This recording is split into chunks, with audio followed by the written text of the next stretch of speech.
You know, we're in Durban, so we had to just put out that Zulu energy. You're having people that are going to comment, hey, you're going to hurt yourself. And you don't want to hear that when you try to, where like the family is just like, nah, don't be skating. I saw it on TV, so I'm just like gliding in the air. I was like, I can do this thing. I can do this thing. I'm not supposed to be what I am. I had no reference of somebody saying, oh, okay, this guy's skating, or like there's a blueprint. I had to figure it all out on my own. We got Khule Ngubane in the house.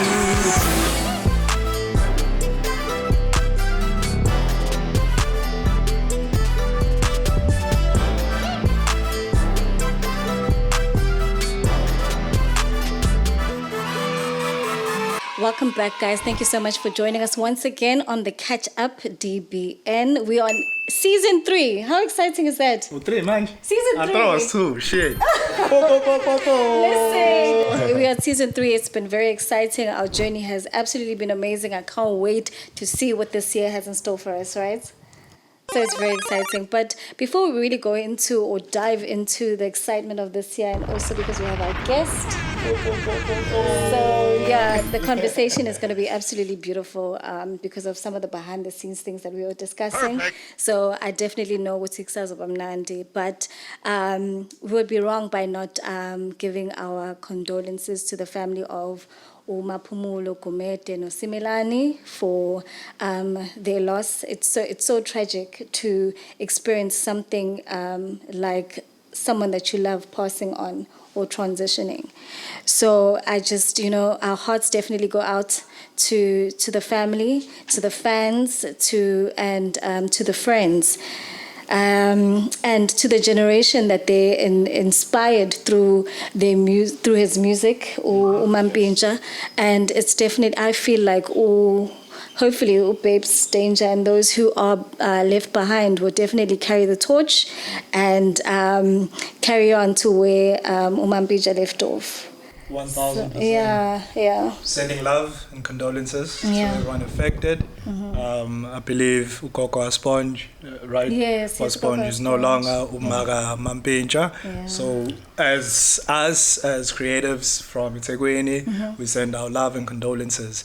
But let's get into today's episode. We got a guest. I am so hyped. Because this person is like, let me give you a proper reflection, like a proper intro of who you are, bro. Like, he's an inspiration, upote, a great friend, a great listener, a great creator, a professional skater, a dope-ass musician, and an all-round amazing person, dog. I'm so glad that you're here. We got Khule Ngubane in the house. Sanbonani. You know, we're in Durban, so we had to just put out that Zulu energy. Ninjani Ekaya with a little bit of English. So, Khule, thank you for having me. No, bro. Pookie, we're gonna just let this flow. You know the vibes. But like, for anyone who doesn't know, introduce yourself, who you are, and what do you do? Khule. Okay, Khule Ngubane. More known as a professional skateboarder, but I think I'm all-rounder creator. Like MX said, I also make music on the side. Do a whole lot of community-based stuff, with my own project called Back to the Roots, which started in 2017. So I look at myself as just a beacon of hope of Umuntu, like that started this thing from the hood. Skateboarding, and how black parents are in a white sport, and being able to overcome all of those things. And I think like that's what makes my story so unique and interesting, that it wasn't really handed to me. I've kind of found a way, and of course through God's grace. And yeah, here we are. Years later, living the dream. Angela, take it away. Like, I know you probably got 5 million questions. I do. So for me, with your journey in terms of skateboarding, where did it start? Is it something that you maybe saw on TV, or where did that interest start of becoming a skateboarder? Yeah, funny thing is, it's quite unusual. Yeah, it is quite unusual. I'll tell you that story. Literally saw it on TV, and to be honest, funny enough, it's someone that I also know personally. I saw Tony Hawk. So it's funny how dreams come full circle, right? Yes, I saw it on TV, so I'm just like gliding in the air. I was like, I can do this thing. I can do this thing. And of course, that was, I think, the seed that was planted inside me. I think that I saw it on TV when I was like 11 years old.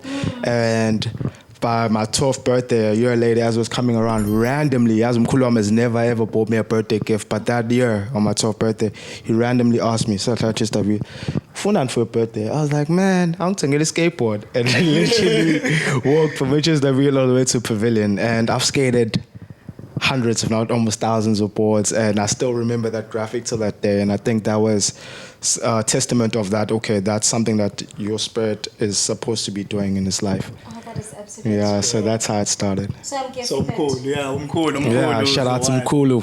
Did he support you on the journey? Did your family support you through that journey? After that, it was downhill.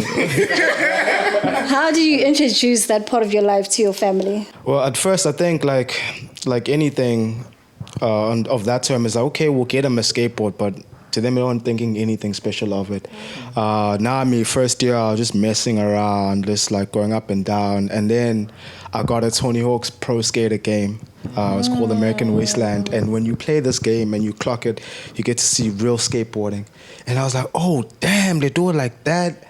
Okay, and then after that, just walking to the pavilion for Manchester Valley and seeing a skate park. And then I think that was the defining moment for me of like, oh, okay, like I've seen how they do it in real life.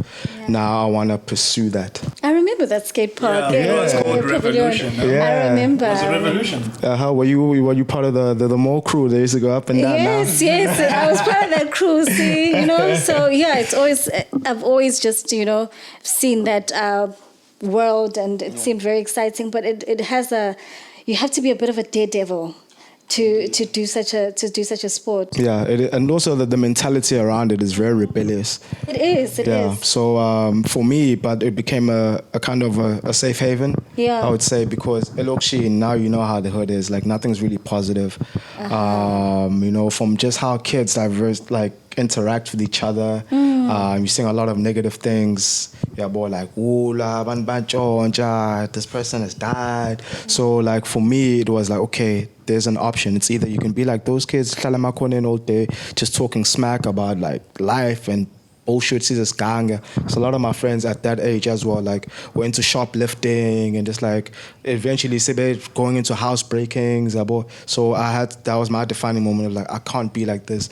So like, and having that, I wanted to just make them proud. So it basically saved your life. Yeah, it did. It kept me away from a lot of trouble, where I could have chosen that lane. It was something that was more accessible, of just like, okay, just chill around with them. But I would have to do that 4K walk from Elokshi all the way there. But also being there had its own struggle, because now you the black hood kid. Yeah, but that's more like the sport is for Model C black kids and white kids. That's true. So how old were you? How old were you when you're walking? You go skate. I thought 12, 13, I would say. Like, yeah. That's not safe, especially because I've heard about Chesterville, and it's only been getting worse and worse, through time. So ngisho nomzali uhleze esho ukuthi hey ungadluli ngalapho, muthathe indlela ezithile. So for you to be, that's that devil in you, that confidence that you have and that fearless spirit that I think that you might have. Because I was looking at some of the tricks that you do, and some of the platforms that you find yourself on and off and things like that. I'm like, no, aksiona into ya nombani lena. You have to have Leon, because I was thinking of myself. I was like, never the day. I was like, never the day. And I was actually talking to MX. Say that right, baby. Say that right. I wanted to know, I know that we're going to go a bit off topic right now. Does skateboarding or being a skateboarder need a specific body type? Let's just say I want to be a skateboarder. I guess yes and no. Yeah.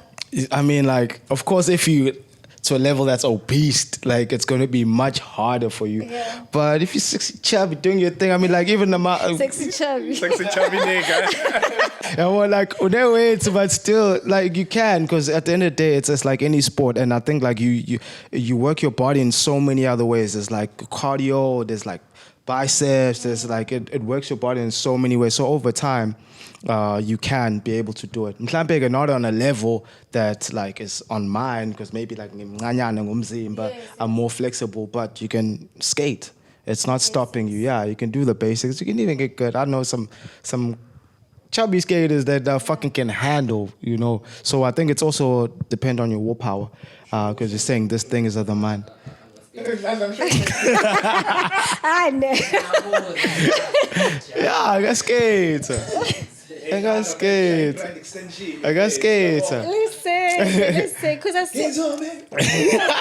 also the reason why I'm asking is that I don't see a lot of women of color in the skating world. You see, now that's only started, I'd say, in the last maybe like 5 to 8 years, whereby like guys like us, like myself, it's been like 15 plus. You know, there's also been other OGs before me, like there's one guy called like Ngubane or Sandile Maphumulo, who is here from Durban, like he was also sponsored. So, but that's like just maybe 8 years before me. So there's been African people doing it. It's just that skating is not such a household thing, and it would be like in a muffin a little raisin kanjeda, like if it's sprinkled over with white stuff. So it is, and now especially with girls, like for example, there's the young girl I was training while I was in Kimberley, and she's been able to make it to the Olympics. Yeah, so there is females are on a come up. It's just that like because in South Africa we always lack simple things like skate parks, the environment around it for it to be able to grow. Yeah. And I think like as well was girls that did skate, like for example in the States and overseas, they felt like there had to be more of a tomboy lesbian thing to get into skating. So if a girly girl wanted to get into it, like I think there was always that pressure that I need to switch up, because I'm chilling with the boys, I need to be sweating all the time. Where now like you're getting females, like I can give example Letitia Buffoni, who like she looks like, a girl that right now she can be all skater vibe, and next thing she can dress up and just do her thing. Yeah. So yeah, it's getting there with the female energy. Those females, the feminine ones, are they usually the best of the females? I'm saying in the sense, we're saying they're devilish. Yeah. Like I would imagine logically, Mampintsha is the scars and stuff, because you do get injuries, scrapes, the blood. Yeah. So would she be as, like when it comes to females, would that archetype be la baba that are really good, or would the tomboyish type of girl be the ones who are better?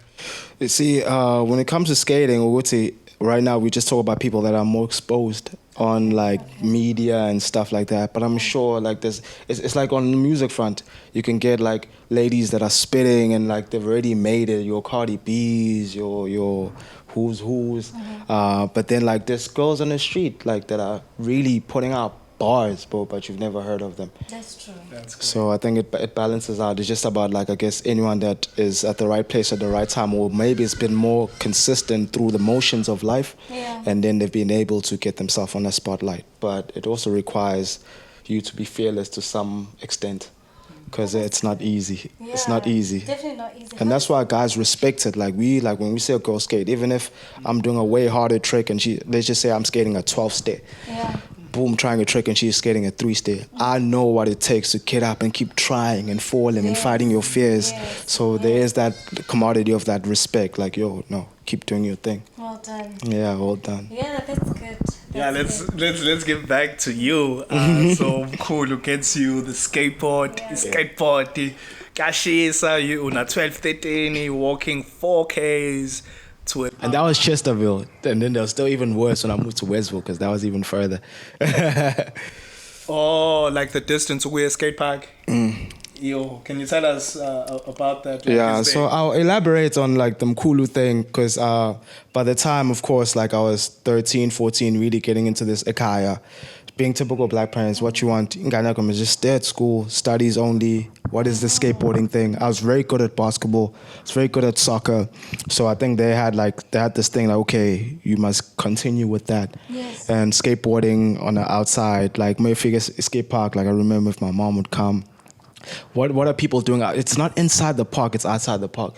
They're smoking, they're drinking. So it's like, I can't have my kid in this environment. So that's where the war started to come. I think when I was like from 14 going onwards, where like the family was just like, nah, don't be skating. You're going to end up like these kids. Yeah. So and that made another level of a struggle because at that age, you need support. You need encouragement. That's true. You know. Is there a toxic side to skateboarding and just the culture in itself? Yes, of course. Yeah. It's foundation of like when I look at skateboarders, like if you beggar from maybe 70s, 80s, started with surf culture.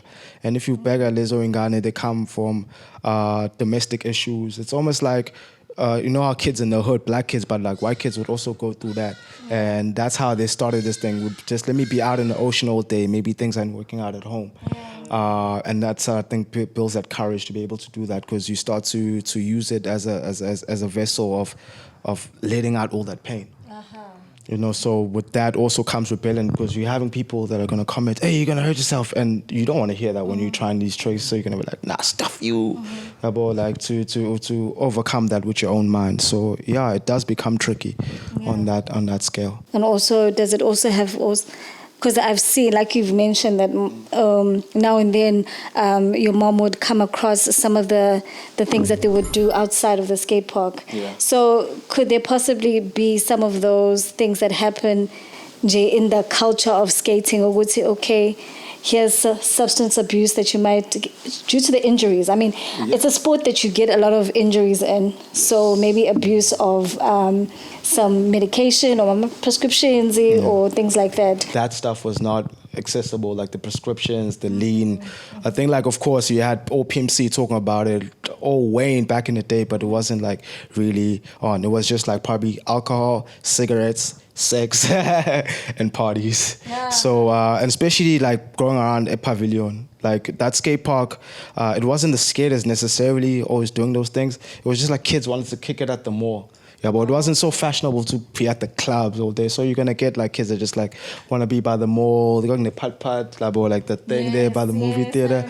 Yeah, so all of that just allowed an environment for kids to just socialize. Yeah. And of course, what you're going to do with no parental supervision, they're going to be bringing that stuff. So we're exposed.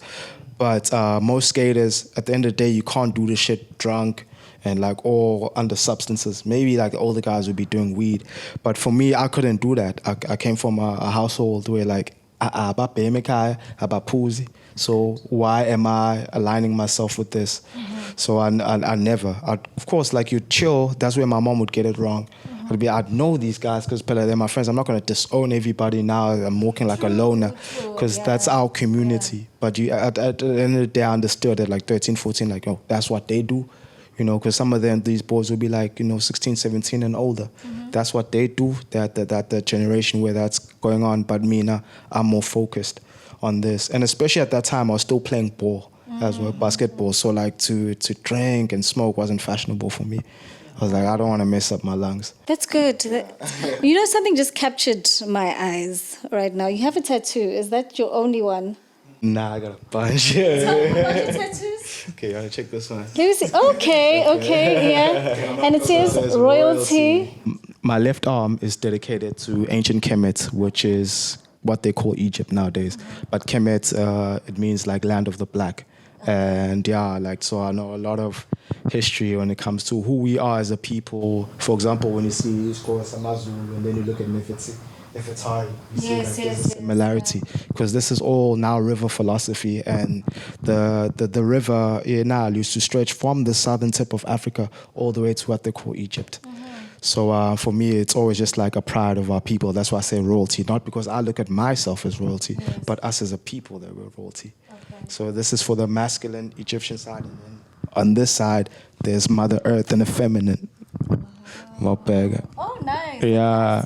I see it. So even like everything is like upon a time, God starts to move in the sphere. And the more that Unkulunkulu acknowledge himself, start to move to another sphere. And that's where the light comes in. Where if a sphere is like this on its own and it makes another one, what happens? There's light that brings, because now there's two of them. Yes. And then the third one will be the Trinity, and then it goes all to the seventh day where you rest, and that's the seed of life. So yeah, it goes deep. it goes super. It's a rabbit hole, but it's all mathematics and our attention to the stars, because we are that. Yeah, and coming from a religious family, how does your family interpret your tattoos? Because I'm sure it's something that you had to explain. Yeah, how do you have that conversation? When did you get your first one? So how do you have that conversation as, okay, now, I'm assuming that you're a Christian. You come from a Christian background, right? You know what? They eventually just understood, like, I'm in their eyes, a rebel, number one. And I feel like, I personally know I'm an old soul. And there's certain things that I know about the soul. And when you go through coming through birth and whatnot, you pick your family, you pick your type of experience that you want on this earth based on your karmic cycles and whatnot. So I believe for them. Wait, dog, slow it down. Yeah. Slow it down. But I'm going to get to a question. No, yeah. You choose your family, okay? Yeah. So I feel like for me, that was that challenge for me being born in that family. Because, for me, I found it to be a contradictory thing, because my grandma would always be like, oh, no, but the Bible says the temple is, of God, and it says in the Bible you shouldn't put any markings. But I say, okay, then why stab? Why do we put our markings if tattoos are so bad? Yeah. So for me, it always will make them go, you want to just, they would never have an answer, like how I said okay, you pray to the God above, but then they'll be like, no, dude, you mind fucking me right now? Like, no, I don't expect a child to have that much wisdom. So I think that's what always made me a bit different. Yeah, because at some point I think there's silahlekelo kakhulu, and we became the blind leading the blind, right? But then with each generation yamanje, you can see a lot of things happening spiritually to our youth. And people are thinking, it's just us being rebels and things like that, But some of the things that are currently just happening to us, are things that should have been handled by our families years ago, back. Now, I think we are the generation where we are trusted with certain things and certain messages and certain messages and certain powers, for lack of better words, to wrong. Am I right? Right the wrongs that have happened within, our families and the whole. I believe there's generational karma. And karma is not, people get the word karma wrong. They just think like karma means like I'm doing bad. Karma is actually an experience. So there's certain things that about manje, like that the younger generation, you find like they have these callings, or like there's mental health issues and whatnot, because it's that imbalance. And that's where like it comes with sometimes being too religious or being too overseeing of how you view reality, when in essence, the soul is one age. We're all coming here in different times and spaces of the reality, but the spirit is one age. So your job as a parent is let the master awaken within that child's soul. That's beautiful. What a responsibility. And I think more parents or abantu are thinking of having ingane or bringing life into this world. I think you need to understand how great the responsibility that you have in your hands is. I think a lot of people just take that so lightly, and njengoba senza noma kanjani right now, but ingane ngempela is something really, really precious, and we need to take that gift and honestly just run with it. Yeah, this actually brings me to the question that I wanted to ask Khule. Obviously, he comes from a specific family with specific izinto zenziwa ngendlela ethile, for lack of better saying. But I almost find it so beautiful how the wisdom that he's found has led him down a path of his own. And I think it speaks to the talent and the energy that he does, because it's like magical on the board. Yeah.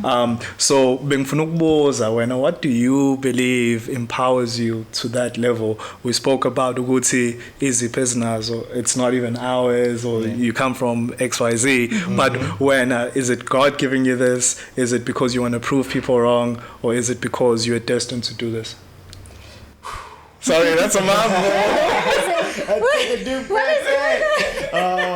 And I'm gonna answer truthfully. I believe it's a combination of everything, because while you're blessed to be on this third dimension, this physical plane, you're meant to realize that yes, there is the source, that's what people call God, and there's the spirit, which is also yearning as an individual, and then there's work ethic as well, that you're going to be resilient and push through.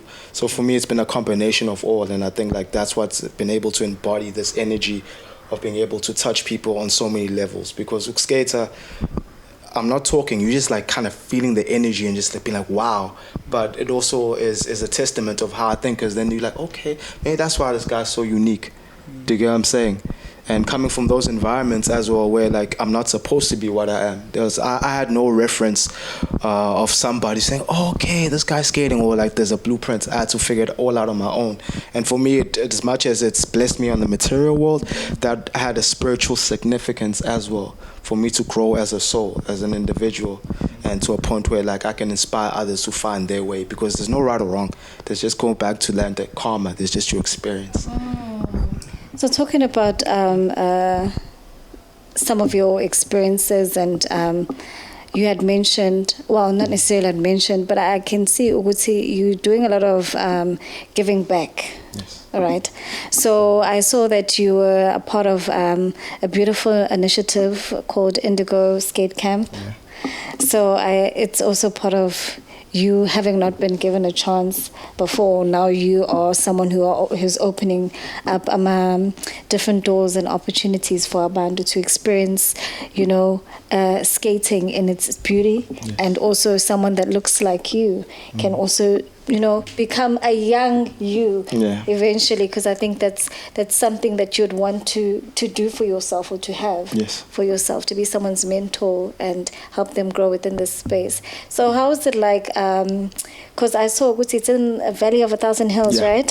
So, and when watching a video yako, I saw how excited the kids were. Could you see yourself in some of the kids? So how was that, introducing such a beautiful initiative? For me, and being a part that of is a greater blessing, and just seeing how life kind of comes full circle. That like I didn't have that growing up, and I had made a promise to myself and the Creator, saying that you give me that opportunity to shine, I will also pave the way and give back, whether it's through words of encouragement, or me being present, or financially giving back. So those things like Indigo Skate Camp, or my own Back to the Roots, which is an event that I started from 2017, and where like I'd literally do contests. I did one even in Chesterfield, which was, for me, it was also a big thing. Still not to this day a skater that's ever come out from there. So to be able to be like resilient like that, because I think kids in the hood think like soccer is the only way to make it out, or nowadays being an artist or whatever, but it's like, yo, dog, there's also skateboarding. And going back to the kids that are in the Valley of 1,000 Hills, where they're not even exposed to that at all. All these kids know is skoleni salus, and it's so basic, and just to kind of give them something to just occupy their minds, that could also, with the social media era, connect them to the world. Bro, take us back. So Genzega, this is you fighting all these hardships, then not really understanding Ugutin, look skater and stuff. Do you remember the first competition that you won? And what did that actually mean to you? And how old were you? Damn, I think the first competition I won, started skating on 12 by 14. I was already winning contests. So the first one, I feel like for me was a big stamp. It was one of these ones called Volcom Wild in the Park. Funny enough, like a pavilion. The previous year, on the first year and some change skating, I came like 5th place. And the following year, I remember just training, and then to go to winning it. And I was like, okay, that was a stamp of like, okay, you've got something going on here. And funny enough, the next year I also won it. So I started picking up every contest that was around Durban. I was just winning.